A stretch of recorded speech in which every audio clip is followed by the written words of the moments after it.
Rain, Somerset Maugham's most famous short story. It was nearly bedtime, and when they awoke next morning, land would be in sight. Dr. MacPhail lit his pipe and, leaning over the rail, searched the heavens for the Southern Cross. After 2 years at the front, and a wound that had taken longer to heal than it should, he was glad to settle down quietly at Apia for 12 months at least. And he felt already better for the journey, since some of the passengers were leaving the ship next day at Pago Pago. They had had a little dance that evening, and in his ears hammered still the harsh notes of the mechanical piano. But the deck was quiet at last. A little way off, he saw his wife in a long chair, talking with the Davidsons, and he strolled over to her. When he sat down under the light and took off his hat, you saw that he had very red hair, with a bald patch on the crown and the red freckled skin which accompanies red hair. He was a man of 40, thin, with a pinched face, precise and rather pedantic, and he spoke with a Scots accent in a very low, quiet voice. Between the MacPhails and the Davidsons, who were missionaries, there had arisen the intimacy of shipboard, which is due to propinquity rather than to any community of taste. Their chief tie was the disapproval they shared of the men who spent their days and nights in the smoking room, playing poker or bridge and drinking. Mrs. MacPhail was not a little flattered to think that she and her husband were the only people on board with whom the Davidsons were willing to associate, and even the doctor, shy but no fool, half unconsciously acknowledged the compliment. It was only because he was of an argumentative mind that in their cabin at night he permitted himself to carp. Mrs. Davidson was saying she didn't know how they'd have got through the journey if it hadn't been for us, said Mrs. MacPhail, as she neatly brushed out her transformation. She said we were really the only people on the ship they cared to know. I shouldn't have thought a missionary was such a big bug that he could afford to put on frills. It's not frills. I quite understand what she means. It wouldn't have been very nice for the Davidsons to have to mix with all that rough lot in the smoking room. The founder of their religion wasn't so exclusive, said Dr. MacPhail with a chuckle. I've asked you over and over again not to joke about religion, answered his wife. I shouldn't like to have a nature like yours, Alec. You never look for the best in people.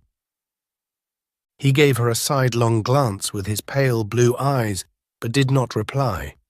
After many years of married life, he had learned that it was more conducive to peace to leave his wife with the last word. He was undressed before she was, and climbing into the upper bunk, he settled down to read himself to sleep. When he came on deck next morning, they were close to land. He looked at it with greedy eyes. There was a thin strip of silver beach, rising quickly to hills covered to the top with luxuriant vegetation. The coconut trees, thick and green, came nearly to the water's edge, and among them you saw the grass houses of the Salmons, and here and there, gleaming white, a little church. Mrs. Davidson came and stood beside him. She was dressed in black and wore round her neck a gold chain, from which dangled a small cross. She was a little woman with brown dull hair very elaborately arranged, and she had prominent blue eyes behind invisible pince-nez. Her face was long, like a sheep's, but she gave no impression of foolishness, rather of extreme alertness. She had the quick movements of a bird. The most remarkable thing about her was her voice, high, metallic, and without inflection. It fell on the ear with a hard monotony, irritating to the nerves like the pitiless clamour of the pneumatic drill. This must seem like home to you, said Dr. MacPhail, with his thin, difficult smile.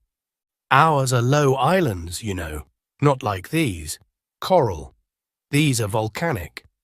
We've got another 10 days' journey to reach them. In these parts, that's almost like being in the next street at home, said Dr. MacPhail facetiously. Well, that's rather an exaggerated way of putting it, but one does look at distances differently in the South Seas. So far, you're right. Dr. MacPhail sighed faintly. I'm glad we're not stationed here, she went on. They say this is a terribly difficult place to work in. The steamers touching makes the people unsettled. And then there's the naval station. That's bad for the natives. In our district, we don't have difficulties like that to contend with. There are one or two traders, of course, but we take care to make them behave, and if they don't, we make the place so hot for them, they're glad to go. Fixing the glasses on her nose, she looked at the green island with a ruthless stare. It's almost a hopeless task for the missionaries here. I can never be sufficiently thankful to God that we are at least spared that. Davidson's district consisted of a group of islands to the north of Samoa. They were widely separated, and he had frequently to go long distances by canoe. At these times, his wife remained at their headquarters and managed the mission. Dr. MacPhail felt his heart sink when he considered the efficiency with which she certainly managed it.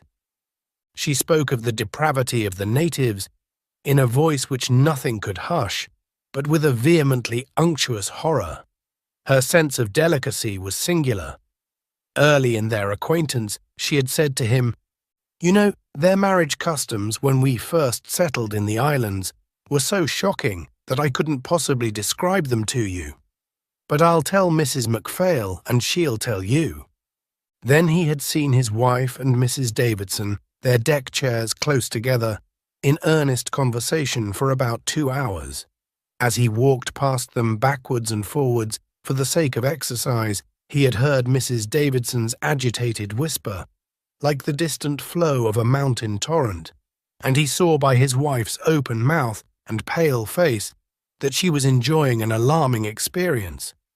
At night in their cabin, she repeated to him with bated breath all she had heard. "Well, what did I say to you?" cried Mrs. Davidson, exultant next morning. "Did you ever hear anything more dreadful? You don't wonder that I couldn't tell you myself, do you? Even though you are a doctor." Mrs. Davidson scanned his face. She had a dramatic eagerness to see that she had achieved the desired effect. "Can you wonder that when we first went there, our hearts sank? You'll hardly believe me when I tell you it was impossible to find a single good girl in any of the villages." She used the word good in a severely technical manner. Mr. Davidson and I talked it over, and we made up our minds the first thing to do was to put down the dancing. The natives were crazy about dancing. "I was not averse to it myself when I was a young man," said Dr. MacPhail. "I guessed as much when I heard you ask Mrs. MacPhail to have a turn with you last night. I don't think there's any real harm if a man dances with his wife, but I was relieved that she wouldn't. Under the circumstances, I thought it better that we should keep ourselves to ourselves." "Under what circumstances?" Mrs. Davidson gave him a quick look through her pince-nez, but did not answer his question. "But among white people it's not quite the same," she went on, "though I must say I agree with Mr. Davidson, who says he can't understand how a husband can stand by and see his wife in another man's arms. And as far as I'm concerned, I've never danced a step since I married. But the native dancing is quite another matter. It's not only immoral in itself, but it distinctly leads to immorality. However, I'm thankful to God that we stamped it out, and I don't think I'm wrong in saying that no one has danced in our district for 8 years." But now they came to the mouth of the harbour, and Mrs. MacPhail joined them. The ship turned sharply and steamed slowly in. It was a great landlocked harbour, big enough to hold a fleet of battleships, and all around it rose, high and steep, the green hills. Near the entrance, getting such breeze as blew from the sea, stood the governor's house in a garden. The stars and stripes dangled languidly from a flagstaff. They passed 2 or 3 trim bungalows and a tennis court, and then they came to the quay with its warehouses.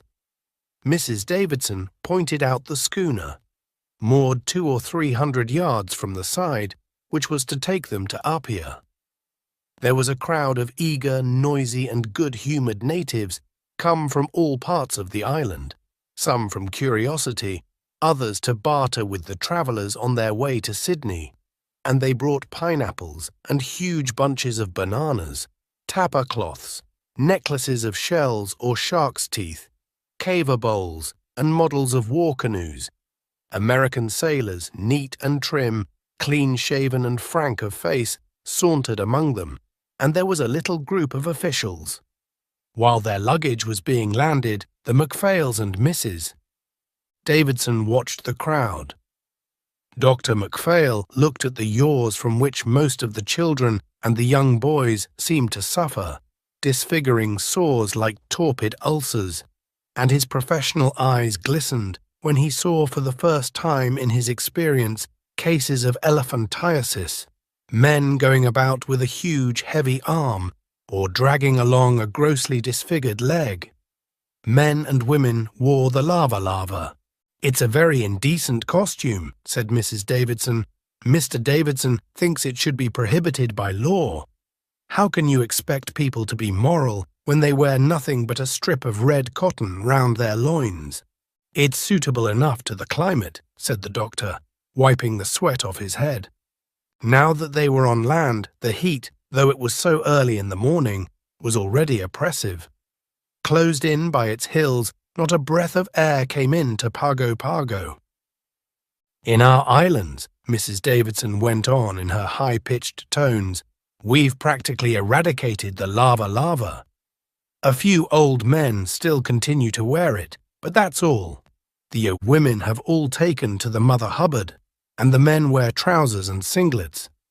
At the beginning of our stay, Mr. Davidson said in one of his reports, 'The inhabitants of these islands will never be thoroughly Christianized till every boy of more than 10 years is made to wear a pair of trousers.'"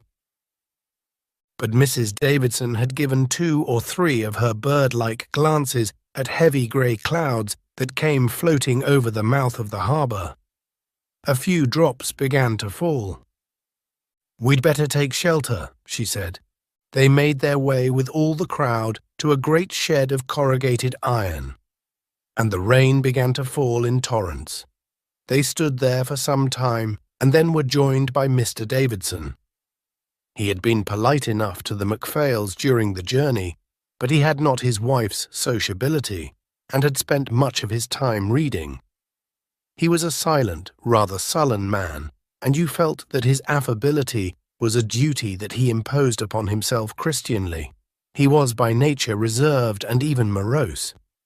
His appearance was singular. He was very tall and thin, with long limbs loosely jointed, hollow cheeks and curiously high cheekbones. He had so cadaverous an air that it surprised you to notice how full and sensual were his lips. He wore his hair very long. His dark eyes, set deep in their sockets, were large and tragic, and his hands with their big, long fingers were finely shaped. They gave him a look of great strength. But the most striking thing about him was the feeling he gave you of suppressed fire. It was impressive and vaguely troubling. He was not a man with whom any intimacy was possible. He brought now unwelcome news. There was an epidemic of measles, a serious and often fatal disease among the Kanakas on the island, and a case had developed among the crew of the schooner which was to take them on their journey. The sick man had been brought ashore and put in hospital on the quarantine station, but telegraphic instructions had been sent from Apia to say that the schooner would not be allowed to enter the harbour till it was certain no other member of the crew was affected. "It means we shall have to stay here for 10 days at least." "But I'm urgently needed at Apia," said Dr. MacPhail. "That can't be helped. If no more cases develop on board, the schooner will be allowed to sail with white passengers, but all native traffic is prohibited for 3 months." "Is there a hotel here?" asked Mrs. MacPhail. Davidson gave a low chuckle. "There's not." "What shall we do then?" "I've been talking to the governor. There's a trader along the front who has rooms that he rents, and my proposition is that as soon as the rain lets up, we should go along there and see what we can do. Don't expect comfort. You've just got to be thankful if we get a bed to sleep on and a roof over our heads." But the rain showed no signs of stopping, and at length, with umbrellas and waterproofs, they set out. There was no town, but merely a group of official buildings, a store or two, and at the back, among the coconut trees and plantains, a few native dwellings. The house they sought was about 5 minutes' walk from the wharf. It was a frame house of 2 stories, with broad verandas on both floors and a roof of corrugated iron. The owner was a half-caste named Horn, with a native wife surrounded by little brown children, and on the ground floor he had a store where he sold canned goods and cottons. The rooms he showed them were almost bare of furniture. In the MacPhails there was nothing but a poor, worn bed with a ragged mosquito net, a rickety chair, and a washstand. They looked round with dismay. The rain poured down without ceasing. "I'm not going to unpack more than we actually need," said Mrs. MacPhail. Mrs. Davidson came into the room as she was unlocking a portmanteau. She was very brisk and alert. The cheerless surroundings had no effect on her. "If you'll take my advice, you'll get a needle and cotton and start right in to mend the mosquito net," she said, "or you'll not be able to get a wink of sleep tonight." "Will they be very bad?" asked Dr. MacPhail. "This is the season for them. When you're asked to a party at Government House at Apia, you'll notice that all the ladies are given a pillow slip to put their lower extremities in." "I wish the rain would stop for a moment," said Mrs. MacPhail. "I could try to make the place comfortable with more heart if the sun were shining." "Oh, if you wait for that, you'll wait a long time. Pago Pago is about the rainiest place in the Pacific. You see, the hills and that bay, they attract the water, and one expects rain at this time of year anyway." She looked from MacPhail to his wife, standing helplessly in different parts of the room, like lost souls, and she pursed her lips. She saw that she must take them in hand. Feckless people like that made her impatient, but her hands itched to put everything in the order which came so naturally to her. "Here, you give me a needle and cotton, and I'll mend that net of yours, while you go on with your unpacking. Dinner's at 1. Dr. MacPhail, you'd better go down to the wharf and see that your heavy luggage has been put in a dry place. You know what these natives are. They're quite capable of storing it where the rain will beat in on it all the time." The doctor put on his waterproof again and went downstairs. At the door, Mr. Horn was standing in conversation with the quartermaster of the ship they had just arrived in, and a second-class passenger whom Dr. MacPhail had seen several times on board. The quartermaster, a little shriveled man, extremely dirty, nodded to him as he passed. "This is a bad job about the measles, Doc," he said. "I see you fixed yourself up already." Dr. MacPhail thought he was rather familiar, but he was a timid man, and he did not take offence easily. "Yes, we've got a room upstairs. Miss Thompson was sailing with you to Apia, so I've brought her along here."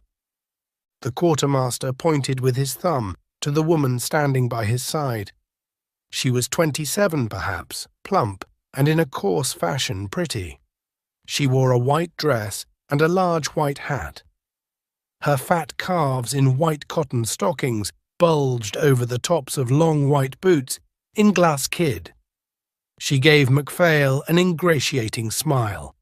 "The fella's trying to soak me $1.50 a day for the meanest-sized room," she said in a hoarse voice.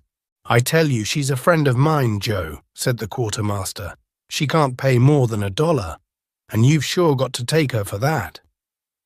The trader was fat and smooth and quietly smiling. "Well, if you put it like that, Mr. Swan, I'll see what I can do about it.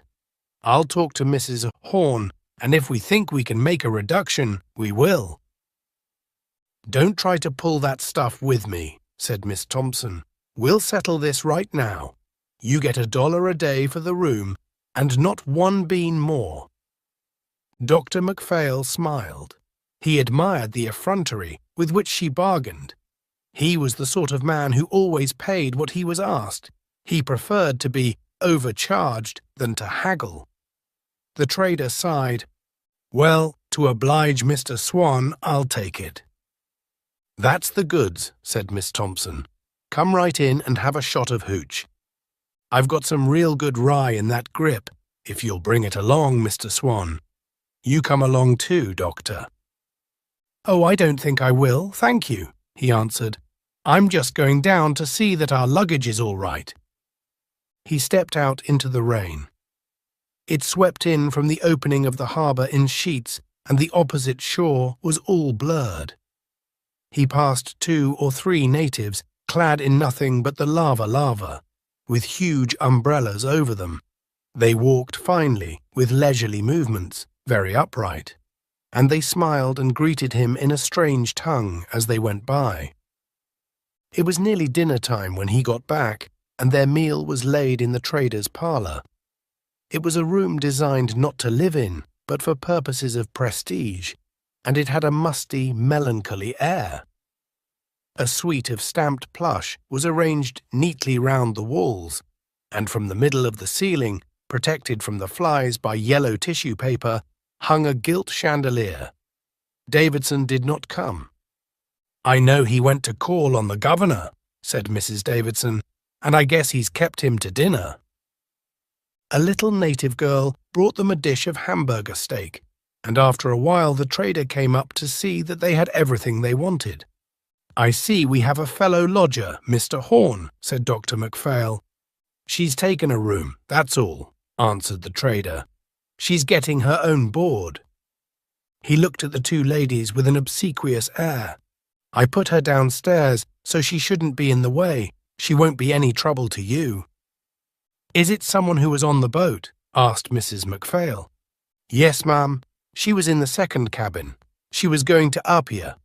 She has a position as cashier waiting for her." "Oh." When the trader was gone, MacPhail said, "I shouldn't think she'd find it exactly cheerful having her meals in her room." "If she was in the 2nd cabin, I guess she'd rather," answered Mrs. Davidson. "I don't exactly know who it can be.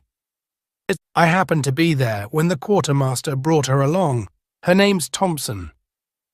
"It's not the woman who was dancing with the quartermaster last night?" asked Mrs. Davidson. "That's who it must be," said Mrs. MacPhail. "I wondered at the time what she was. She looked rather fast to me." "Not good style at all," said Mrs. Davidson. They began to talk of other things, and after dinner, tired with their early rise, they separated and slept. When they awoke, though the sky was still grey and the clouds hung low, it was not raining, and they went for a walk on the high road which the Americans had built along the bay. On their return, they found that Davidson had just come in. "We may be here for a fortnight," he said irritably. "I've argued it out with the governor, but he says there is nothing to be done." "Mr. Davidson's just longing to get back to his work," said his wife, with an anxious glance at him. "We've been away for a year," he said, walking up and down the veranda. "The mission has been in charge of native missionaries, and I'm terribly nervous that they've let things slide. They're good men. I'm not saying a word against them. God-fearing, devout, and truly Christian men. Their Christianity would put many so-called Christians at home to the blush. But they're pitifully lacking in energy. They can make a stand once, they can make a stand twice, but they can't make a stand all the time. If you leave a mission in charge of a native missionary, no matter how trustworthy he seems, in course of time you'll find he's let abuses creep in." Mr. Davidson stood still. With his tall, spare form and his great eyes flashing out of his pale face, he was an impressive figure. His sincerity was obvious in the fire of his gestures and in his deep, ringing voice. "I expect to have my work cut out for me. I shall act, and I shall act promptly. If the tree is rotten, it shall be cut down and cast into the flames. And in the evening, after the high tea, which was their last meal, while they sat in the stiff parlour, the ladies working and Dr. Macphail smoking his pipe, the missionary told them of his work in the islands. When we went there, they had no sense of sin at all, he said. They broke the commandments one after the other and never knew they were doing wrong. And I think that was the most difficult part of my work, to instill into the natives the sense of sin. The Macphails knew already that Davidson had worked in the Solomons for 5 years before he met his wife. She had been a missionary in China, and they had become acquainted in Boston, where they were both spending part of their leave to attend a missionary congress. On their marriage, they had been appointed to the islands in which they had laboured ever since. In the course of all the conversations they had had with Mr. Davidson, one thing had shone out clearly, and that was the man's unflinching courage. He was a medical missionary, and he was liable to be called at any time to one or other of the islands in the group. Even the whaleboat is not so very safe a conveyance in the stormy Pacific of the wet season, but often he would be sent for in a canoe, and then the danger was great. In cases of illness or accident, he never hesitated. A dozen times he had spent the whole night bailing for his life, and more than once Mrs. Davidson had given him up for lost. I'd beg him not to go sometimes, she said, or at least to wait till the weather was more settled, but he'd never listen. He's obstinate, and when he's once made up his mind, nothing can move him. How can I ask the natives to put their trust in the Lord if I am afraid to do so myself? Cried Davidson. And I'm not. I'm not. They know that if they send for me in their trouble, I'll come if it's humanly possible. And do you think the Lord is going to abandon me when I am on his business? The wind blows at his bidding, and the waves toss and rage at his word. Dr. Macphail was a timid man. He had never been able to get used to the hurtling of the shells over the trenches, and when he was operating in an advanced dressing station, the sweat poured from his brow and dimmed his spectacles in the effort he made to control his unsteady hand. He shuddered a little as he looked at the missionary. I wish I could say that I've never been afraid, he said. I wish you could say that you believed in God, retorted the other. But for some reason, that evening, the missionary's thoughts travelled back to the early days he and his wife had spent on the islands. Sometimes Mrs. Davidson and I would look at one another, and the tears would stream down our cheeks. We worked without ceasing day and night, and we seemed to make no progress. I don't know what I should have done without her then. When I felt my heart sink, when I was very near despair, she gave me courage and hope. Mrs. Davidson looked down at her work, and a slight colour rose to her thin cheeks. Her hands trembled a little. She did not trust herself to speak. We had no one to help us. We were alone, thousands of miles from any of our own people, surrounded by darkness. When I was broken and weary, she would put her work aside and take the Bible and read to me till peace came and settled upon me like sleep upon the eyelids of a child. And when at last she closed the book, she'd say, "We'll save them in spite of themselves." And I felt strong again in the Lord, and I answered, "Yes, with God's help I'll save them. I must save them." He came over to the table and stood in front of it as though it were a lectern. You see, they were so naturally depraved that they couldn't be brought to see their wickedness. We had to make sins out of what they thought were natural actions. We had to make it a sin, not only to commit adultery and to lie and thieve, but to expose their bodies, and to dance and not to come to church. I made it a sin for a girl to show her bosom and a sin for a man not to wear trousers. How? Asked Dr. Macphail, not without surprise. I instituted fines.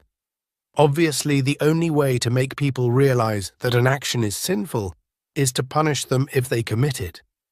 I find them if they didn't come to church, and I find them if they danced. I find them if they were improperly dressed. I had a tariff, and every sin had to be paid for either in money or work. And at last I made them understand. But did they never refuse to pay? How could they? Asked the missionary. It would be a brave man who tried to stand up against Mr. Davidson, said his wife, tightening her lips. Dr. MacPhail looked at Davidson with troubled eyes. What he heard shocked him, but he hesitated to express his disapproval. You must remember that in the last resort, I could expel them from their church membership. Did they mind that? Davidson smiled a little and gently rubbed his hands. They couldn't sell their copra. When the men fished, they got no share of the catch. It meant something very like starvation. Yes, they minded quite a lot. Tell him about Fred Olson, said Mrs. Davidson. The missionary fixed his fiery eyes on Dr. MacPhail. Fred Olson was a Danish trader who had been in the islands a good many years. He was a pretty rich man as traders go, and he wasn't very pleased when we came. You see, he'd had things very much his own way. He paid the natives what he liked for their copra, and he paid in goods and whiskey. He had a native wife, but he was flagrantly unfaithful to her. He was a drunkard. I gave him a chance to mend his ways, but he wouldn't take it. He laughed at me. Davidson's voice fell to a deep bass as he said the last words, and he was silent for a minute or two. The silence was heavy with menace. In 2 years he was a ruined man. He'd lost everything he'd saved in a quarter of a century. I broke him, and at last he was forced to come to me like a beggar and beseech me to give him a passage back to Sydney. I wish you could have seen him when he came to see Mr. Davidson, said the missionary's wife. He had been a fine, powerful man with a lot of fat on him, and he had a great big voice. But now he was half the size, and he was shaking all over. He'd suddenly become an old man. With abstracted gaze, Davidson looked out into the night. The rain was falling again. Suddenly from below came a sound, and Davidson turned and looked questioningly at his wife. It was the sound of a gramophone, harsh and loud, wheezing out a syncopated tune. "What's that?" he asked. Mrs. Davidson fixed her pince-nez more firmly on her nose. "One of the second-class passengers has a room in the house. I guess it comes from there." They listened in silence, and presently they heard the sound of dancing. Then the music stopped, and they heard the popping of corks and voices raised in animated conversation. "I dare say she's giving a farewell party to her friends on board," said Dr. MacPhail. "The ship sails at 12, doesn't it?" Davidson made no remark, but he looked at his watch. "Are you ready?" he asked his wife. She got up and folded her work. "Yes, I guess I am," she answered. "It's early to go to bed yet, isn't it?" said the doctor. "We have a good deal of reading to do," explained Mrs. Davidson. "Wherever we are, we read a chapter of the Bible before retiring for the night, and we study it with the commentaries, you know, and discuss it thoroughly. It's a wonderful training for the mind." The two couples bade one another good night. Dr. and Mrs. MacPhail were left alone. For 2 or 3 minutes they did not speak. "I think I'll go and fetch the cards," the doctor said at last. Mrs. MacPhail looked at him doubtfully. Her conversation with the Davidsons had left her a little uneasy, but she did not like to say that she thought they had better not play cards when the Davidsons might come in at any moment. Dr. MacPhail brought them, and she watched him, though with a vague sense of guilt, while he laid out his patience. Below, the sound of revelry continued. It was fine enough next day, and the MacPhails, condemned to spend a fortnight of idleness at Pago Pago, set about making the best of things. They went down to the quay and got out of their boxes a number of books. The doctor called on the chief surgeon of the naval hospital and went round the beds with him. They left cards on the governor. They passed Miss Thompson on the road. The doctor took off his hat, and she gave him a "Good morning, Doc," in a loud, cheerful voice. She was dressed as on the day before, in a white frock, and her shiny white boots with their high heels, her fat legs bulging over the tops of them, were strange things on that exotic scene. "I don't think she's very suitably dressed, I must say," said Mrs. Macphail. "She looks extremely common to me." When they got back to their house, she was on the veranda, playing with one of the trader's dark children. "Say a word to her," Dr. Macphail whispered to his wife. "She's all alone here, and it seems rather unkind to ignore her." Mrs. Macphail was shy, but she was in the habit of doing what her husband bade her. "I think we're fellow lodgers here," she said rather foolishly. "Terrible, ain't it? Being cooped up in a one-horse burg like this," answered Miss Thompson. "And they tell me I'm lucky to have gotten a room. I don't see myself living in a native house, and that's what some have to do. I don't know why they don't have a hotel." They exchanged a few more words. Miss Thompson, loud-voiced and garrulous, was evidently quite willing to gossip, but Mrs. Macphail had a poor stock of small talk, and presently she said, "Well, I think we must go upstairs."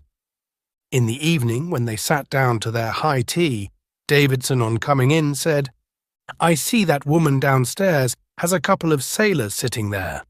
I wonder how she's gotten acquainted with them." "She can't be very particular," said Mrs. Davidson.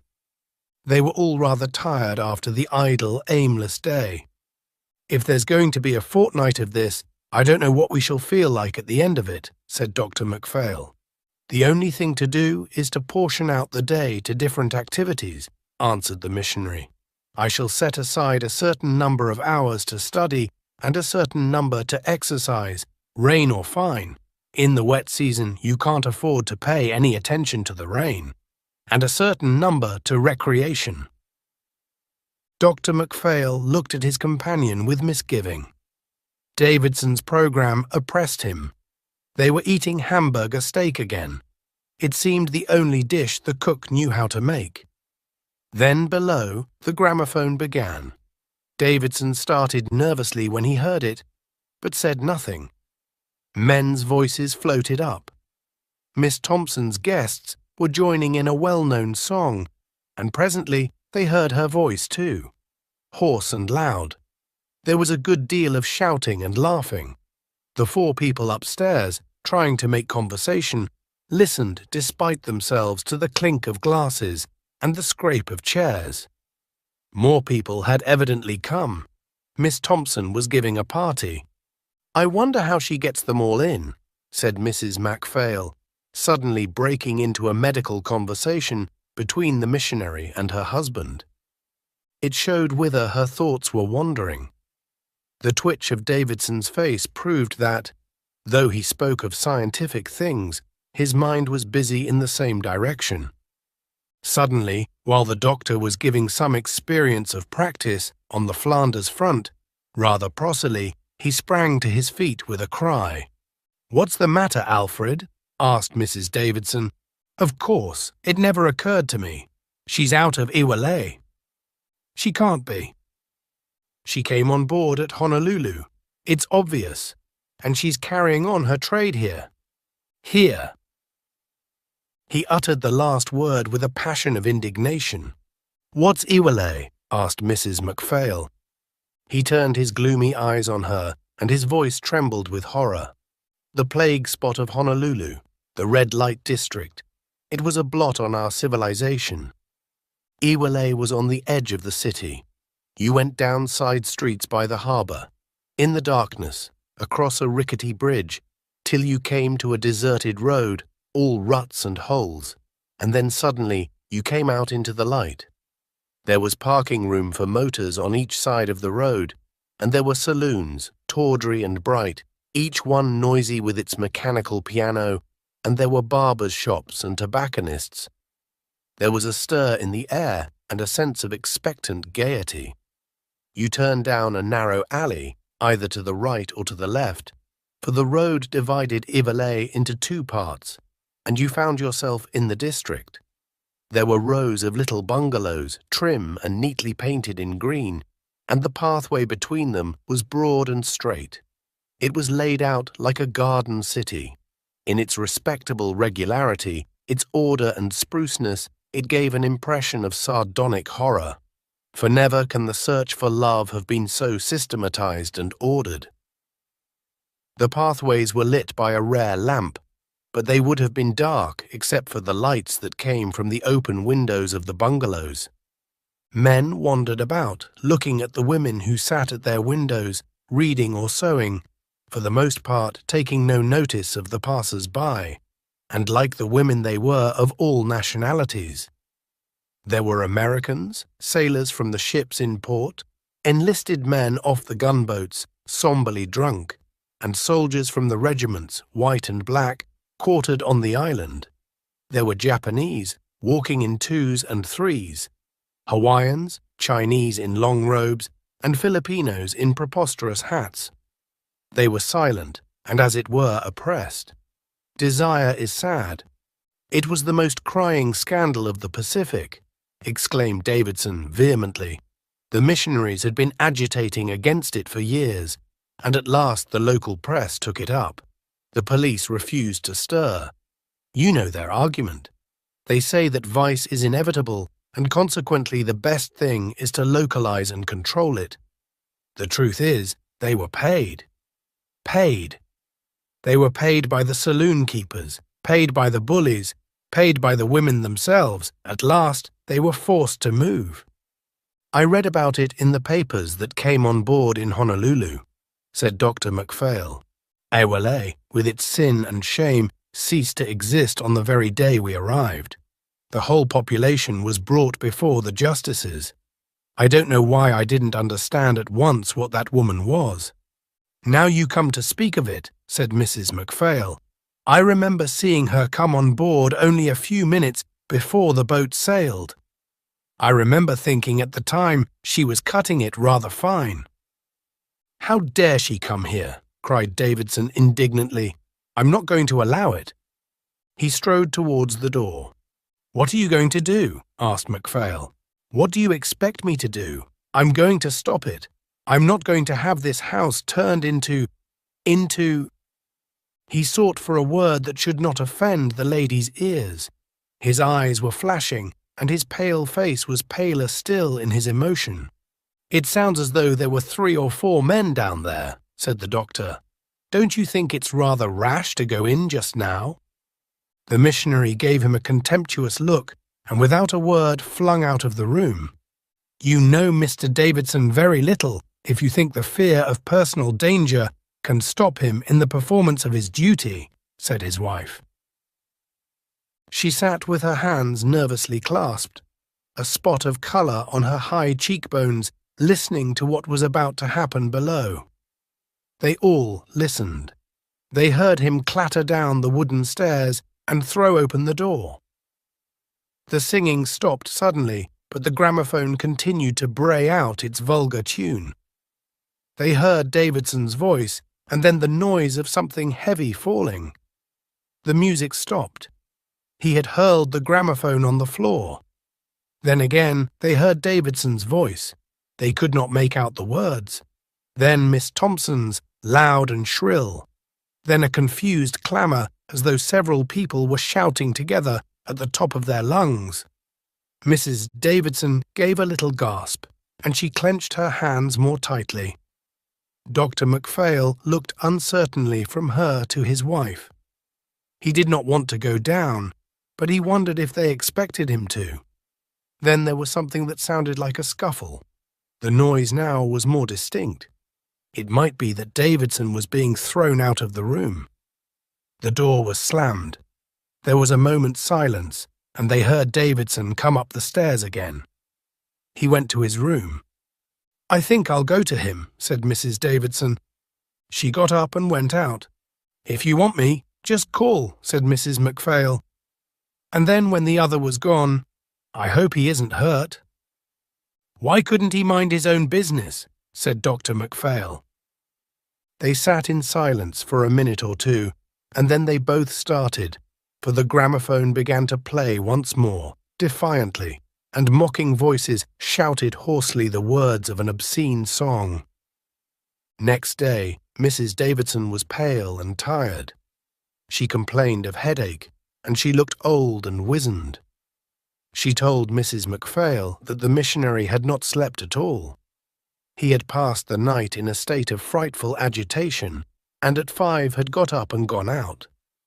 A glass of beer had been thrown over him, and his clothes were stained and stinking. But a sombre fire glowed in Mrs. Davidson's eyes when she spoke of Miss Thompson. "She'll bitterly rue the day when she flouted Mr. Davidson," she said. "Mr. Davidson has a wonderful heart, and no one who is in trouble has ever gone to him without being comforted. But he has no mercy for sin, and when his righteous wrath is excited, he's terrible." "Why? What will he do?" asked Mrs. Macphail. "I don't know, but I wouldn't stand in that creature's shoes for anything in the world." Mrs. Macphail shuddered. There was something positively alarming in the triumphant assurance of the little woman's manner. They were going out together that morning, and they went down the stairs side by side. Miss Thompson's door was open, and they saw her in a bedraggled dressing gown, cooking something in a chafing dish. "Good morning," she called. "Is Mr. Davidson better this morning?" They passed her in silence, with their noses in the air, as if she did not exist. They flushed, however, when she burst into a shout of derisive laughter. Mrs. Davidson turned on her suddenly. "Don't you dare to speak to me," she screamed. "If you insult me, I shall have you turned out of here." "Say, did I ask Mr. Davidson to visit with me?" "Don't answer her," whispered Mrs. Macphail hurriedly. They walked on till they were out of earshot. "She's brazen, brazen!" burst from Mrs. Davidson. Her anger almost suffocated her, and on their way home they met her strolling towards the quay. She had all her finery on. Her great white hat, with its vulgar, showy flowers, was an affront. She called out cheerily to them as she went by, and a couple of American sailors who were standing there grinned, as the ladies set their faces to an icy stare. They got in just before the rain began to fall again. "I guess she'll get her fine clothes spoilt," said Mrs. Davidson, with a bitter sneer. Davidson did not come in till they were halfway through dinner. He was wet through, but he would not change. He sat morose and silent, refusing to eat more than a mouthful, and he stared at the slanting rain. When Mrs. Davidson told him of their 2 encounters with Miss Thompson, he did not answer. His deepening frown alone showed that he had heard. "Don't you think we ought to make Mr. Horn turn her out of here?" asked Mrs. Davidson. "We can't allow her to insult us." "There doesn't seem to be any other place for her to go," said Macphail. "She can live with one of the natives. In weather like this, a native hut must be a rather uncomfortable place to live in." "I lived in one for years," said the missionary. When the little native girl brought in the fried bananas, which formed the sweet they had every day, Davidson turned to her. "Ask Miss Thompson when it would be convenient for me to see her," he said. The girl nodded shyly and went out. "What do you want to see her for, Alfred?" asked his wife. "It's my duty to see her. I won't act till I've given her every chance." "You don't know what she is. She'll insult you." "Let her insult me. Let her spit on me. She has an immortal soul, and I must do all that is in my power to save it." Mrs. Davidson's ears rang still with the harlot's mocking laughter. "She's gone too far for the mercy of God." His eyes lit up suddenly, and his voice grew mellow and soft. "Never. The sinner may be deeper in sin than the depth of hell itself, but the love of the Lord Jesus can reach him still." The girl came back with the message. "Miss Thompson's compliments, and as long as Reverend Davidson don't come in business hours, she'll be glad to see him any time." The party received it in stony silence, and Dr. Macphail quickly effaced from his lips the smile which had come upon them. He knew his wife would be vexed with him if he found Miss Thompson's effrontery amusing. They finished the meal in silence. When it was over, the two ladies got up and took their work. Mrs. Macphail was making another of the innumerable comforters which she had turned out since the beginning of the war, and the doctor lit his pipe. But Davidson remained in his chair and with abstracted eyes stared at the table. At last he got up, and without a word went out of the room. They heard him go down, and they heard Miss Thompson's defiant "Come in" when he knocked at the door. He remained with her for an hour, and Dr. Macphail watched the rain. It was beginning to get on his nerves. It was not like our soft English rain that drops gently on the earth. It was unmerciful and somehow terrible.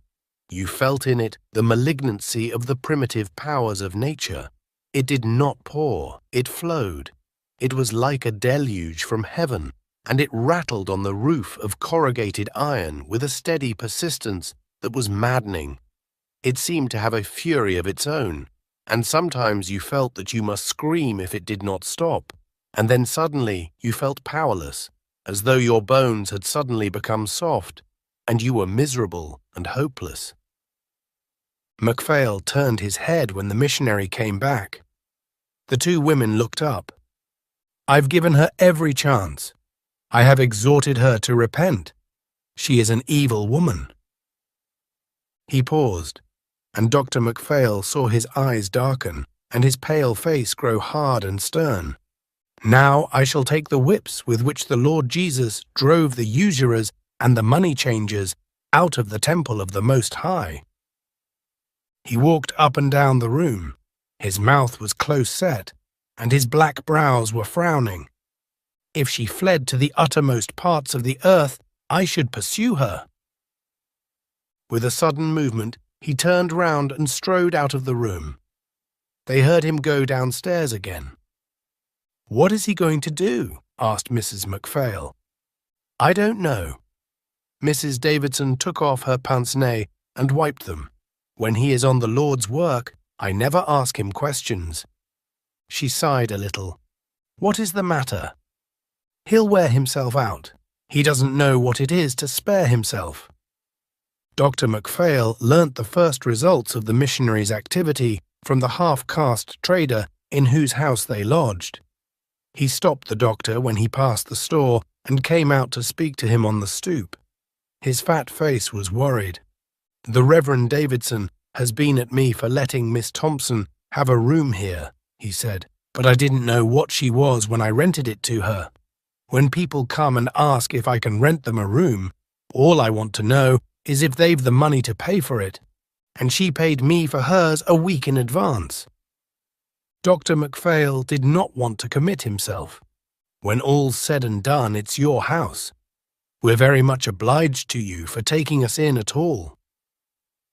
Horn looked at him doubtfully. He was not certain yet how definitely Macphail stood on the missionaries' side. "The missionaries are in with one another," he said hesitatingly. "If they get it in for a trader, he may just as well shut up his store and quit." "Did he want you to turn her out?" "No. He said so long as she behaved herself, he couldn't ask me to do that. He said he wanted to be just to me. I promised she shouldn't have no more visitors. I've just been and told her." "How did she take it?" "She gave me hell." The trader squirmed in his old ducks. He had found Miss Thompson a rough customer. "Oh well, I dare say she'll get out. I don't suppose she wants to stay here if she can't have anyone in. There's nowhere she can go, only a native house, and no native'll take her now, not now that the missionaries have got their knife in her." Dr. Macphail looked at the falling rain. "Well, I don't suppose it's any good waiting for it to clear up." In the evening, when they sat in the parlour, Davidson talked to them of his early days at college. He had had no means, and had worked his way through by doing odd jobs during the vacations. There was silence downstairs. Miss Thompson was sitting in her little room alone. But suddenly the gramophone began to play. She had set it on in defiance, to cheat her loneliness. But there was no one to sing, and it had a melancholy note. It was like a cry for help. Davidson took no notice. He was in the middle of a long anecdote, and without change of expression went on. The gramophone continued. Miss Thompson put on one reel after another. It looked as though the silence of the night were getting on her nerves. It was breathless and sultry.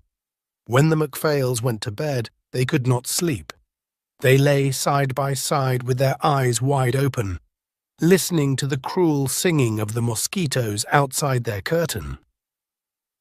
"What's that?" whispered Mrs. MacPhail at last.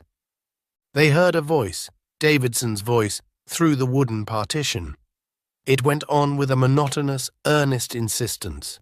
He was praying aloud. He was praying for the soul of Miss Thompson. 2 or 3 days went by. Now when they passed Miss Thompson on the road, she did not greet them with ironic cordiality or smile. She passed with her nose in the air, a sulky look on her painted face, frowning, as though she did not see them. The trader told MacPhail that she had tried to get lodging elsewhere, but had failed. In the evening, she played through the various reels of her gramophone, but the pretence of mirth was obvious now.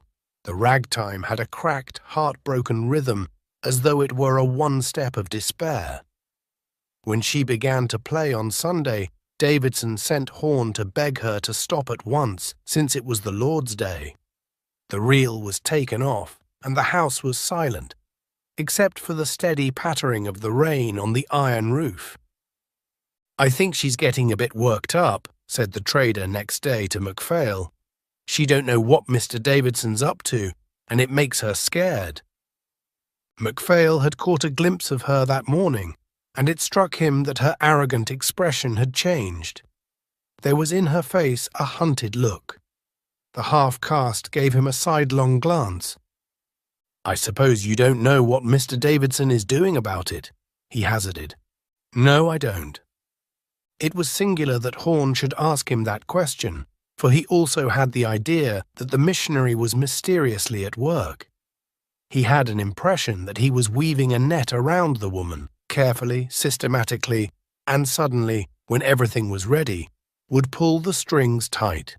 "He told me to tell her," said the trader, "that if at any time she wanted him, she only had to send and he'd come." "What did she say when you told her that?" "She didn't say nothing. I didn't stop. I just said what he said I was to, and then I beat it. I thought she might be going to start weeping." "I have no doubt the loneliness is getting on her nerves," said the doctor. "And the rain, that's enough to make anyone jumpy," he continued irritably. "Doesn't it ever stop in this confounded place?" "It goes on pretty steady in the rainy season. We have 300 inches in the year. You see, it's the shape of the bay. It seems to attract the rain from all over the Pacific." "Damn the shape of the bay," said the doctor. He scratched his mosquito bites. He felt very short-tempered.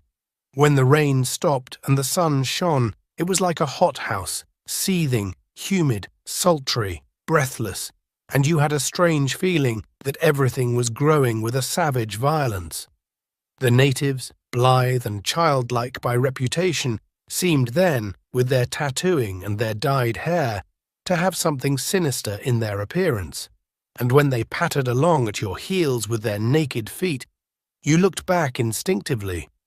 You felt they might at any moment come behind you swiftly and thrust a long knife between your shoulder blades. You could not tell what dark thoughts lurked behind their wide-set eyes. They had a little the look of ancient Egyptians painted on a temple wall, and there was about them the terror of what is immeasurably old. The missionary came and went. He was busy, but the MacPhails did not know what he was doing.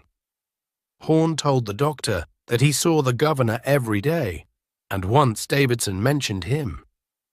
"He looks as if he had plenty of determination," he said, "but when you come down to brass tacks, he has no backbone." "I suppose that means he won't do exactly what you want," suggested the doctor facetiously. The missionary did not smile. "I want him to do what's right. It shouldn't be necessary to persuade a man to do that. But there may be differences of opinion about what is right. If a man had a gangrenous foot, would you have patience with anyone who hesitated to amputate it? Gangrene is a matter of fact. And evil?" What Davidson had done soon appeared. The four of them had just finished their midday meal, and they had not yet separated for the siesta which the heat imposed on the ladies and on the doctor.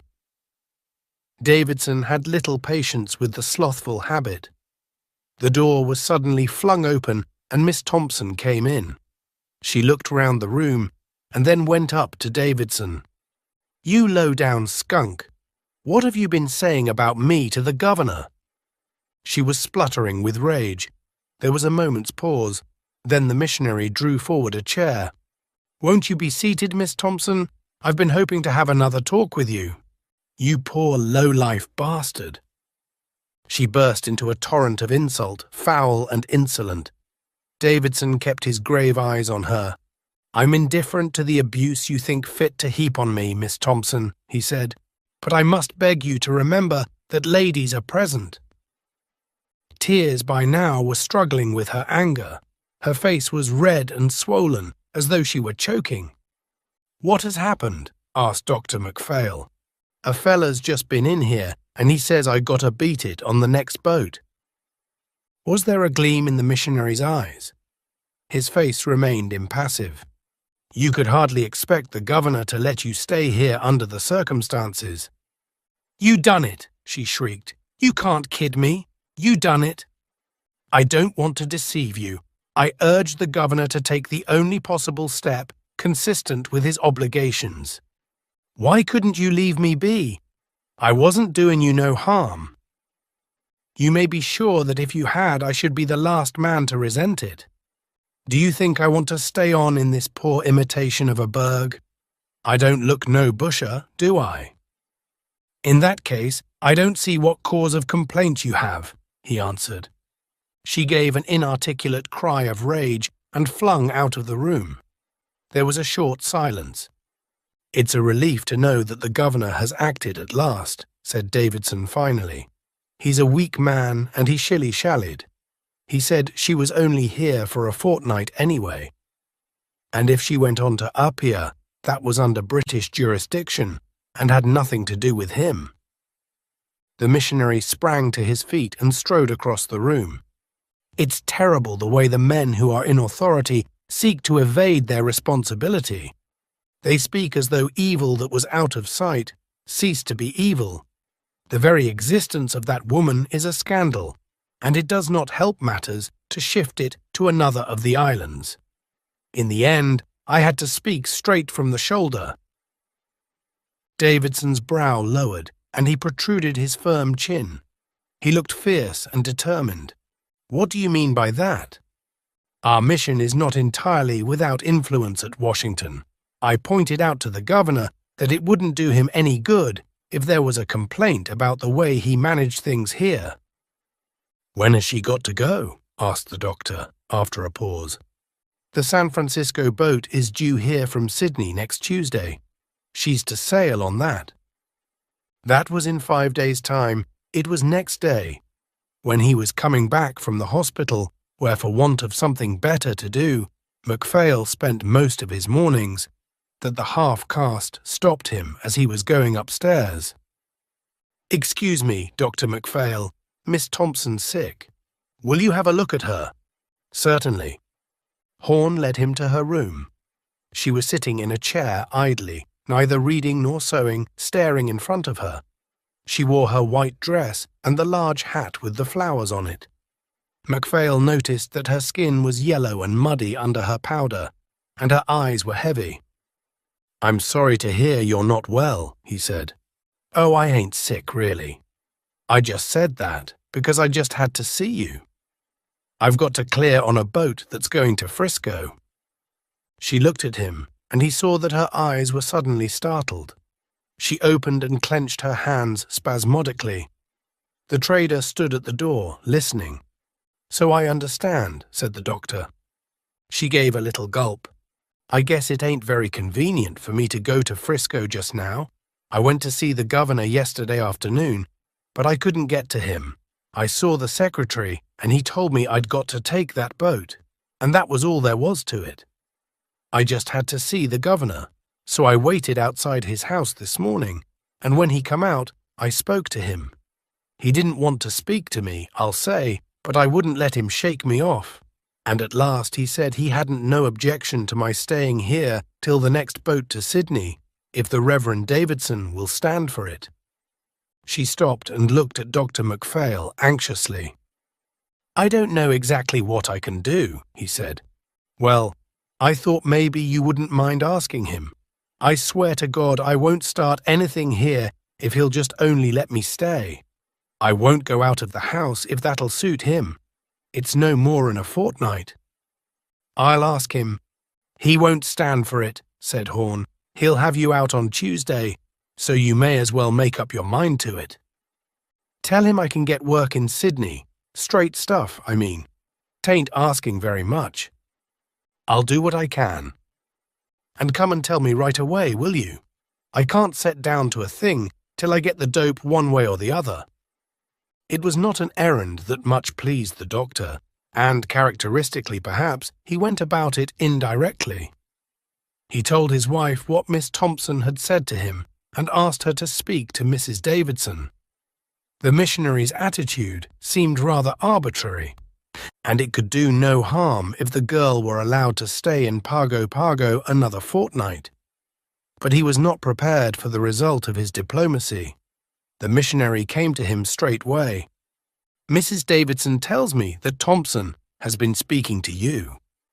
Dr. Macphail, thus directly tackled, had the shy man's resentment at being forced out into the open. He felt his temper rising, and he flushed. "I don't see that it can make any difference if she goes to Sydney rather than to San Francisco, and so long as she promises to behave while she's here, it's dashed hard to persecute her." The missionary fixed him with his stern eyes. "Why is she unwilling to go back to San Francisco?" "I didn't inquire," answered the doctor with some asperity, "and I think one does better to mind one's own business." Perhaps it was not a very tactful answer. "The governor has ordered her to be deported by the first boat that leaves the island. He's only done his duty, and I will not interfere. Her presence is a peril here." "I think you're very harsh and tyrannical." The two ladies looked up at the doctor with some alarm, but they need not have feared a quarrel, for the missionary smiled gently. "I'm terribly sorry you should think that of me, Dr. Macphail. Believe me, my heart bleeds for that unfortunate woman, but I'm only trying to do my duty." The doctor made no answer. He looked out of the window sullenly. For once it was not raining, and across the bay you saw nestling among the trees the huts of a native village. "I think I'll take advantage of the rain stopping to go out," he said. "Please don't bear me malice, because I can't accede to your wish," said Davidson, with a melancholy smile. "I respect you very much, Doctor, and I should be sorry if you thought ill of me." "I have no doubt you have a sufficiently good opinion of yourself to bear mine with equanimity," he retorted. "That's one on me," chuckled Davidson. When Dr. Macphail, vexed with himself because he had been uncivil to no purpose, went downstairs, Miss Thompson was waiting for him with her door ajar. "Well," she said, "have you spoken to him?" "Yes, I'm sorry, he won't do anything," he answered, not looking at her in his embarrassment. But then he gave her a quick glance, for a sob broke from her. He saw that her face was white with fear. It gave him a shock of dismay, and suddenly he had an idea. "But don't give up hope yet. I think it's a shame the way they're treating you, and I'm going to see the governor myself." "Now?" He nodded. Her face brightened. "Say, that's real good of you. I'm sure he'll let me stay if you speak for me. I just won't do a thing I didn't ought all the time I'm here." Dr. MacPhail hardly knew why he had made up his mind to appeal to the governor. He was perfectly indifferent to Miss Thompson's affairs, but the missionary had irritated him, and with him temper was a smouldering thing. He found the governor at home. He was a large, handsome man, a sailor, with a grey toothbrush moustache, and he wore a spotless uniform of white drill. "I've come to see you about a woman who's lodging in the same house as we are," he said. "Her name's Thompson." "I guess I've heard nearly enough about her." "Dr. MacPhail," said the governor, smiling. "I've given her the order to get out next Tuesday, and that's all I can do. I wanted to ask you if you couldn't stretch a point and let her stay here till the boat comes in from San Francisco, so that she can go to Sydney. I will guarantee her good behavior." The governor continued to smile, but his eyes grew small and serious. "I'd be very glad to oblige you, Dr. MacPhail, but I've given the order and it must stand." The doctor put the case as reasonably as he could, but now the governor ceased to smile at all. He listened sullenly, with averted gaze. MacPhail saw that he was making no impression. "I'm sorry to cause any lady inconvenience, but she'll have to sail on Tuesday, and that's all there is to it. But what difference can it make?" "Pardon me, Doctor, but I don't feel called upon to explain my official actions except to the proper authorities." MacPhail looked at him shrewdly. He remembered Davidson's hint that he had used threats, and in the governor's attitude he read a singular embarrassment. "Davidson's a damned busybody," he said hotly. "Between ourselves, Dr. MacPhail, I don't say that I have formed a very favourable opinion of Mr. Davidson, but I am bound to confess that he was within his rights in pointing out to me the danger that the presence of a woman of Miss Thompson's character was to a place like this, where a number of enlisted men are stationed among a native population." He got up, and Dr. MacPhail was obliged to do so too. "I must ask you to excuse me. I have an engagement. Please give my respects to Mrs. E. MacPhail." The doctor left him crestfallen. He knew that Miss Thompson would be waiting for him, and unwilling to tell her himself that he had failed, he went into the house by the back door and sneaked up the stairs as though he had something to hide. At supper he was silent and ill at ease, but the missionary was jovial and animated. Dr. MacPhail thought his eyes rested on him now and then with triumphant good humour. It struck him suddenly that Davidson knew of his visit to the governor and of its ill success. But how on earth could he have heard of it? There was something sinister about the power of that man. After supper he saw Horn on the veranda, and as though to have a casual word with him, went out. "She wants to know if you've seen the governor," the trader whispered. "Yes, he wouldn't do anything. I'm awfully sorry, I can't do anything more." "I knew he wouldn't. They daren't go against the missionaries." "What are you talking about?" said Davidson affably, coming out to join them. "I was just saying there was no chance of your getting over to Apia for at least another week," said the trader glibly. He left them, and the two men returned into the parlour. Mr. Davidson devoted 1 hour after each meal to recreation. Presently a timid knock was heard at the door. "Come in," said Mrs. Davidson, in her sharp voice. The door was not opened. She got up and opened it. They saw Miss Thompson standing at the threshold. But the change in her appearance was extraordinary. This was no longer the flaunting hussy who had jeered at them in the road, but a broken, frightened woman. Her hair, as a rule so elaborately arranged, was tumbling untidily over her neck. She wore bedroom slippers and a skirt and blouse. They were unfresh and bedraggled. She stood at the door with the tears streaming down her face and did not dare to enter. "What do you want?" said Mrs. Davidson harshly. "May I speak to Mr. Davidson?" she said in a choking voice. The missionary rose and went towards her. "Come right in, Miss Thompson," he said in cordial tones. "What can I do for you?" She entered the room. "Say, I'm sorry for what I said to you the other day and for everything else. I guess I was a bit lit up. I beg pardon." "Oh, it was nothing. I guess my back's broad enough to bear a few hard words." And she stepped towards him with a movement that was horribly cringing. "You've got me beat. I'm all in. You won't make me go back to Frisco?" His genial manner vanished, and his voice grew on a sudden hard and stern. "Why don't you want to go back there?" She cowered before him. "I guess my people live there. I don't want them to see me like this. I'll go anywhere else you say." "Why don't you want to go back to San Francisco?" "I've told you." He leaned forward, staring at her, and his great shining eyes seemed to try to bore into her soul. He gave a sudden gasp. "The penitentiary!" She screamed, and then she fell at his feet, clasping his legs. "Don't send me back there. I swear to you before God I'll be a good woman. I'll give all this up." She burst into a torrent of confused supplication, and the tears coursed down her painted cheeks. He leaned over her and, lifting her face, forced her to look at him. "Is that it? The penitentiary?" "I beat it before they could get me," she gasped. "If the bulls grab me, it's 3 years for mine." He let go his hold of her, and she fell in a heap on the floor, sobbing bitterly. Dr. MacPhail stood up. "This alters the whole thing," he said. "You can't make her go back when you know this. Give her another chance. She wants to turn over a new leaf." "I'm going to give her the finest chance she's ever had.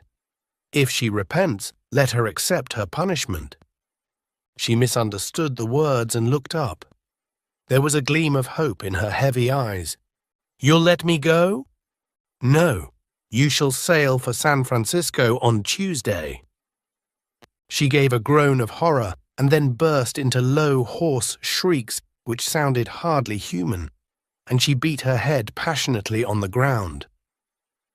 Dr. MacPhail sprang to her and lifted her up. "Come on, you mustn't do that. You'd better go to your room and lie down. I'll get you something." He raised her to her feet and, partly dragging her, partly carrying her, got her downstairs. He was furious with Mrs. Davidson and with his wife because they made no effort to help. The half-caste was standing on the landing, and with his assistance, he managed to get her on the bed. She was moaning and crying. She was almost insensible. He gave her a hypodermic injection. He was hot and exhausted when he went upstairs again. "I've got her to lie down." The 2 women and Davidson were in the same positions as when he had left them. They could not have moved or spoken since he went. "I was waiting for you," said Davidson. In a strange, distant voice, "I want you all to pray with me for the soul of our erring sister." He took the Bible off a shelf and sat down at the table at which they had supped. It had not been cleared, and he pushed the teapot out of the way. In a powerful voice, resonant and deep, he read to them the chapter in which is narrated the meeting of Jesus Christ with the woman taken in adultery. "Now kneel with me and let us pray for the soul of our dear sister, Sadie Thompson." He burst into a long, passionate prayer in which he implored God to have mercy on the sinful woman. Mrs. MacPhail and Mrs. Davidson knelt with covered eyes. The doctor, taken by surprise, awkward and sheepish, knelt too. The missionary's prayer had a savage eloquence. He was extraordinarily moved, and as he spoke the tears ran down his cheeks. Outside, the pitiless rain fell steadily, with a fierce malignity that was all too human. At last he stopped. He paused for a moment and said, "We will now repeat the Lord's Prayer." They said it, and then following him, they rose from their knees. Mrs. Davidson's face was pale and restful. She was comforted and at peace, but the MacPhails felt suddenly bashful. They did not know which way to look. "I'll just go down and see how she is now," said Dr. Macphail. When he knocked at her door, it was opened for him by Horn. Miss Thompson was in a rocking chair, sobbing quietly. "What are you doing there?" exclaimed Macphail. "I told you to lie down." "I can't lie down. I want to see Mr. Davidson." "My poor child, what do you think is the good of it? You'll never move him." "He said he'd come if I sent for him." Macphail motioned to the trader. "Go and fetch him." He waited with her in silence while the trader went upstairs. Davidson came in. "Excuse me for asking you to come here," she said, looking at him somberly. "I was expecting you to send for me. I knew the Lord would answer my prayer." They stared at one another for a moment, and then she looked away. She kept her eyes averted when she spoke. "I've been a bad woman. I want to repent." "Thank God. Thank God. He has heard our prayers." He turned to the two men. "Leave me alone with her. Tell Mrs. Davidson that our prayers have been answered." They went out and closed the door behind them. "Gee whiz," said the trader. That night Dr. Macphail could not get to sleep till late, and when he heard the missionary come upstairs, he looked at his watch. It was 2 o'clock. But even then he did not go to bed at once, for through the wooden partition that separated their rooms he heard him praying aloud, till he himself, exhausted, fell asleep. When he saw him next morning, he was surprised at his appearance. He was paler than ever, tired, but his eyes shone with inhuman fire. It looked as though he were filled with an overwhelming joy. "I want you to go down presently and see Sadie," he said. "I can't hope that her body is better, but her soul is transformed." The doctor was feeling wan and nervous. "You were with her very late last night," he said. "Yes, she couldn't bear to have me leave her." "You look as pleased as Punch," the doctor said irritably. Davidson's eyes shone with ecstasy. "A great mercy has been vouchsafed me. Last night I was privileged to bring a lost soul to the loving arms of Jesus." Miss Thompson was again in the rocking chair. The bed had not been made. The room was in disorder. She had not troubled to dress herself, but wore a dirty dressing gown, and her hair was tied in a sluttish knot. She had given her face a dab with a wet towel, but it was all swollen and creased with crying. She looked a drab. She raised her eyes dully when the doctor came in. She was cowed and broken. "Where's Mr. Davidson?" she asked. "He'll come presently if you want him," answered Macphail acidly. "I came here to see how you were." "Oh, I guess I'm okay. You needn't worry about that." "Have you had anything to eat?" "Horn brought me some coffee." She looked anxiously at the door. "Do you think he'll come down soon? I feel as if it wasn't so terrible when he's with me." "Are you still going on Tuesday?" "Yes, he says I've got to go. Please tell him to come right along. You can't do me any good. He's the only one as can help me now." "Very well," said Dr. Macphail. During the next 3 days, the missionary spent almost all his time with Sadie Thompson. He joined the others only to have his meals. Dr. Macphail noticed that he hardly ate. "He's wearing himself out," said Mrs. Davidson pitifully. "He'll have a breakdown if he doesn't take care, but he won't spare himself." She herself was white and pale. She told Mrs. Macphail that she had no sleep.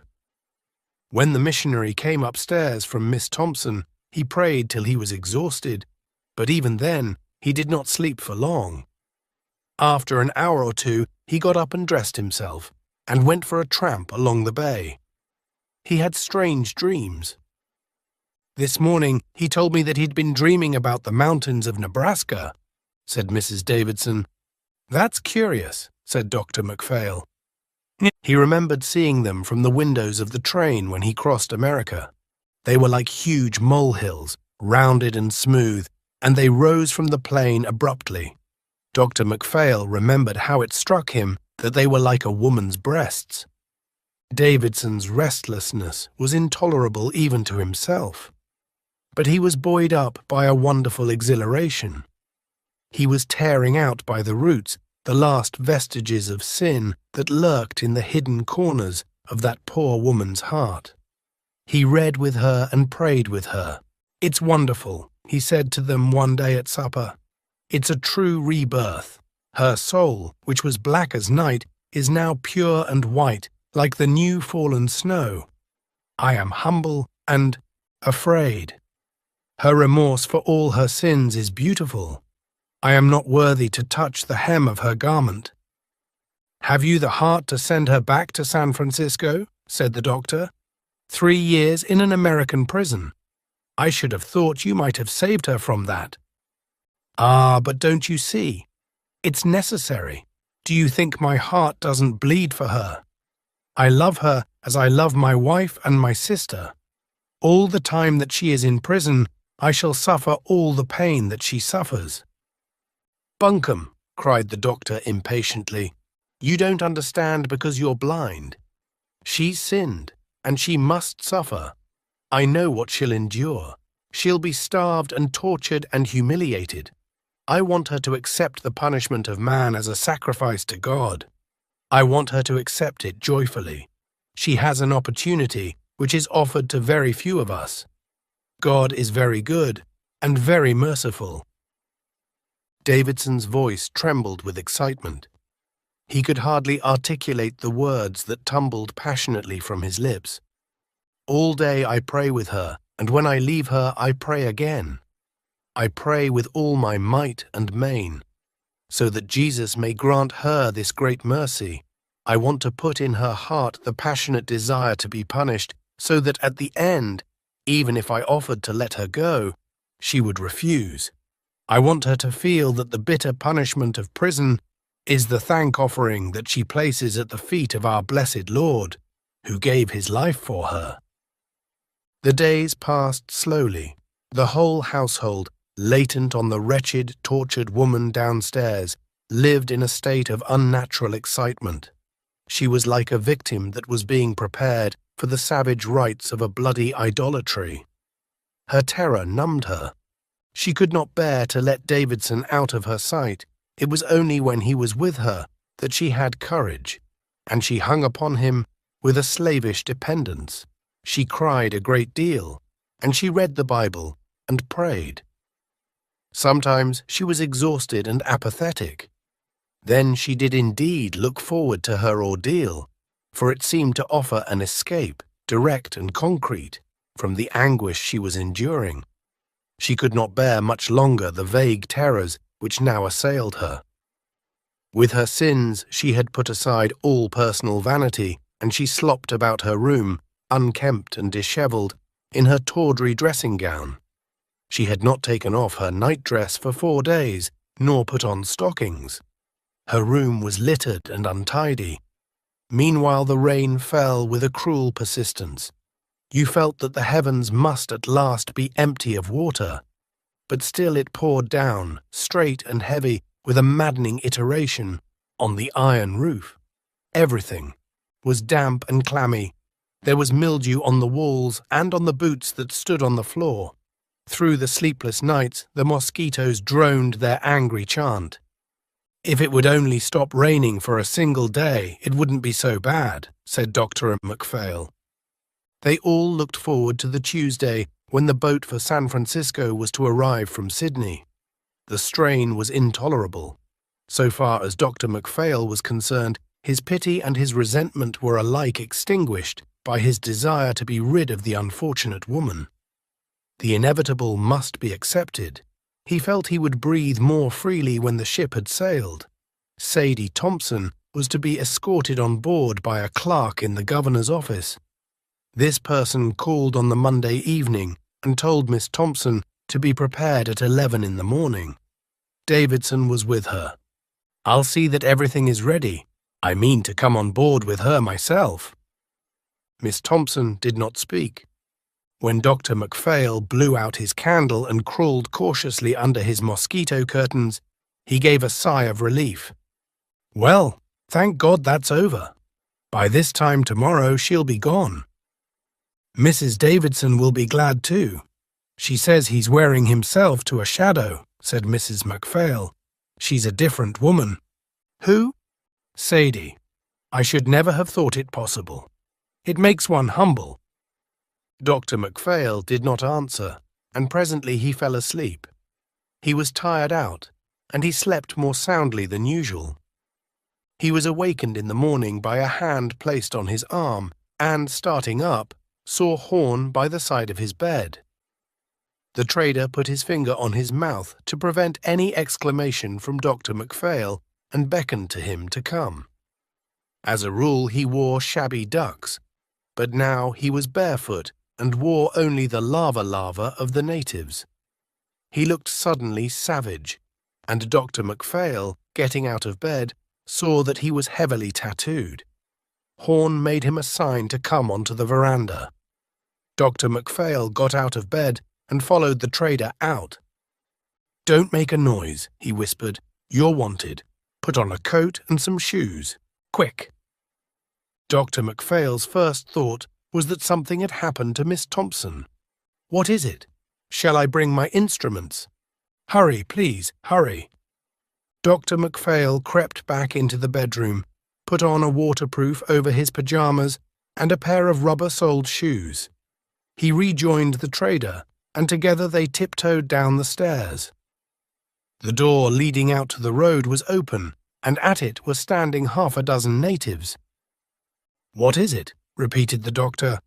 "Come along with me," said Horn. He walked out, and the doctor followed him. The natives came after them in a little bunch. They crossed the road and came onto the beach. The doctor saw a group of natives standing round some object at the water's edge. They hurried along, a couple of dozen yards perhaps, and the natives opened out as the doctor came up. The trader pushed him forwards.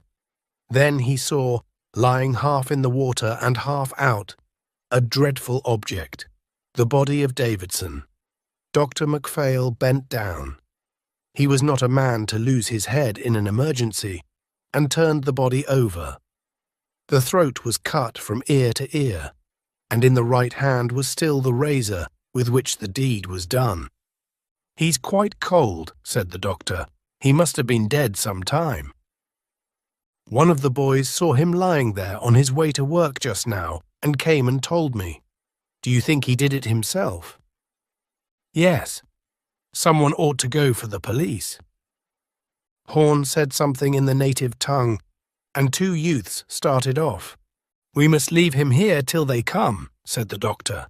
"They mustn't take him into my house. I won't have him in my house." "You'll do what the authorities say," replied the doctor sharply. "In point of fact, I expect they'll take him to the mortuary." They stood waiting where they were. The trader took a cigarette from a fold in his lava and gave one to Dr. MacPhail. They smoked while they stared at the corpse. Dr. MacPhail could not understand. "Why do you think he did it?" asked Horn. The doctor shrugged his shoulders. In a little while, native police came along under the charge of a marine, with a stretcher, and immediately afterwards a couple of naval officers and a naval doctor. They managed everything in a businesslike manner. "What about the wife?" said one of the officers. "Now that you've come, I'll go back to the house and get some things on. I'll see that it's broken to her. She'd better not see him till he's been fixed up a little." "I guess that's right," said the naval doctor. When Dr. MacPhail went back, he found his wife nearly dressed. "Mrs. Davidson's in a dreadful state about her husband," she said to him as soon as he appeared. "He hasn't been to bed all night. She heard him leave Miss Thompson's room at 2, but he went out. If he's been walking about since then, he'll be absolutely dead." Dr. MacPhail told her what had happened and asked her to break the news to Mrs. Davidson. "But why did he do it?" she asked, horror-stricken. "I don't know. But I can't. You must." She gave him a frightened look and went out. He heard her go into Mrs. Davidson's room. He waited a minute to gather himself together and then began to shave and wash. When he was dressed, he sat down on the bed and waited for his wife. At last she came. "She wants to see him," she said. "They've taken him to the mortuary. We'd better go down with her." "How did she take it?" "I think she's stunned. She didn't cry, but she's trembling like a leaf." "We'd better go at once." When they knocked at her door, Mrs. Davidson came out. She was very pale, but dry-eyed. To the doctor, she seemed unnaturally composed. No word was exchanged, and they set out in silence down the road. When they arrived at the mortuary, Mrs. Davidson spoke. "Let me go in and see him alone." They stood aside. A native opened a door for her and closed it behind her. They sat down and waited. One or two white men came and talked to them in undertones. Dr. MacPhail told them again what he knew of the tragedy. At last, the door was quietly opened and Mrs. Davidson came out. Silence fell upon them. "I'm ready to go back now," she said. Her voice was hard and steady. Dr. MacPhail could not understand the look in her eyes. Her pale face was very stern. They walked back slowly, never saying a word, and at last they came round the bend on the other side of which stood their house. Mrs. Davidson gave a gasp, and for a moment they stopped still. An incredible sound assaulted their ears. The gramophone, which had been silent for so long, was playing ragtime, loud and harsh. "What's that?" cried Mrs. MacPhail with horror. "Let's go on," said Mrs. Davidson. They walked up the steps and entered the hall. Miss Thompson was standing at her door, chatting with a sailor. A sudden change had taken place in her. She was no longer the cowed drudge of the last days. She was dressed in all her finery, in her white dress, with the high, shiny boots over which her fat legs bulged in their cotton stockings. Her hair was elaborately arranged, and she wore that enormous hat covered with gaudy flowers. Her face was painted, her eyebrows were boldly black, and her lips were scarlet. She held herself erect. She was the flaunting queen that they had known at first. As they came in, she broke into a loud, jeering laugh. And then, when Mrs. Davidson involuntarily stopped, she collected the spittle in her mouth and spat. Mrs. Davidson cowered back, and 2 red spots rose suddenly to her cheeks. Then, covering her face with her hands, she broke away and ran quickly up the stairs. Dr. MacPhail was outraged. He pushed past the woman into her room. "What the devil are you doing?" he cried. "Stop that damned machine." He went up to it and tore the record off. She turned on him. "Say, Doc, you can that stuff with me. What the hell are you doing in my room?" "What do you mean?" he cried. "What do you mean?" She gathered herself together. No one could describe the scorn of her expression or the contemptuous hatred she put into her answer. "You men, you filthy, dirty pigs. You're all the same, all of you. Pigs, pigs." Dr. MacPhail gasped. He understood.